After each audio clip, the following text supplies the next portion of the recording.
పరుగులు అనేది ఉన్నప్పుడు మనం ఆన్ చేసినప్పుడు కాలిపోతుంది. ఓకేనా? చూడమ్మా, మధ్యలో రవ్వలు వస్తుంది, ప్యానిక్ అవ్వదండి. Motor configure permission start water.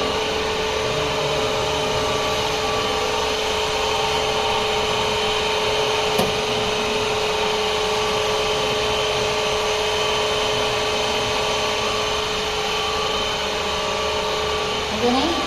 ఇది ఫ్రంట్ మోటార్ రన్ అవుతుంది కదా. మోటార్ రన్ అవుతున్నప్పుడు మీరు ఫస్ట్ ఏం చేయాలంటే ఈ మోటార్లో రీడింగ్స్ ఉన్నాయి కదా, దీని మీద వోల్టేజ్, పవర్, స్పీడ్ అని ఉంటుంది. అవి రాసుకోవాలి. రాసుకోద్దా? ఈ మోటార్ మీద యాంపియర్, స్పీడ్ అని ఉంటుంది, ఇది రాసుకో. ఓకేనా? ఇక్కడ మనం ట్యాపర్ మీటర్ పెడతాం. ట్యాపర్ మీటర్ పెట్టి స్పీడ్ చెక్ చేస్తాం. ఇక్కడ ట్యాపర్ మీటర్ మీద ఒక లేజర్ దీనిలా పడుతుంది. అది పడ్డప్పుడు స్పీడ్ రికార్డింగ్ వస్తుంది. ఆ రీడింగ్ అనేది మనం నోట్ చేసుకోవాలి. అర్థమవుతుందా? ఓకేనా? ఇప్పుడు చాలా జాగ్రత్తగా మోటార్ అనుకున్నప్పుడు మోటార్ రాదు, అది కూడా